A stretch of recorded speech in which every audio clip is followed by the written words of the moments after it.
તાજેતરમાં જ દાહોદમાં જે મહેશ ભુરિયા દ્વારા જે નિવેદન આપવામાં આવ્યું હતું પ્રભારી મંત્રીની હાજરીમાં, તો મને પ્રશ્ન એ થાય છે કે આવું નિવેદન તો વિરોધ પક્ષના ધારાસભ્ય આપે તો સમજી શકાય કે સરકારમાં એમનો અવાજ સંભળાતો નથી, પણ સત્તાધારી પક્ષના ધારાસભ્યો જ્યારે આવું નિવેદન આપતા હોય તો એનું કારણ એક જ હોઈ શકે કે પ્રચંડ બહુમતીવાળી આ સરકારમાં ધારાસભ્યની ગણતરી સરકાર પણ નથી કરતી, મુખ્યમંત્રી પણ નથી કરતા, સરકારના મંત્રીઓ પણ નથી કરતા.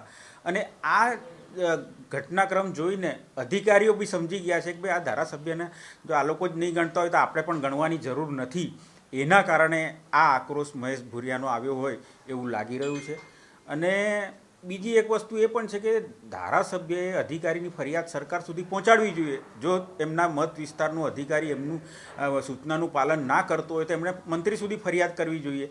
પણ એ લોકો એ ફરિયાદ કરી શકવાની સ્થિતિમાં પણ નથી, કે કારણ કે એ લોકોને ડર છે કે પછી અમે ફરિયાદ કરવા જઈશું, સરકાર સામે પડીશું તો કદાચ કાલે અમારો મંત્રીમંડળમાં વારો નહીં આવે, બીજી વાર ટિકિટ નહીં મળે. ક્યાંક ને ક્યાંક કોઈક ધારાસભ્યના કામ કોઈ સરકારી અધિકારીના કોઈ ટેકનિકલ કારણસર ન થયા હોય એના કારણે ઝાલોદના ધારાસભ્યશ્રીએ આજે રજૂઆત કરી છે.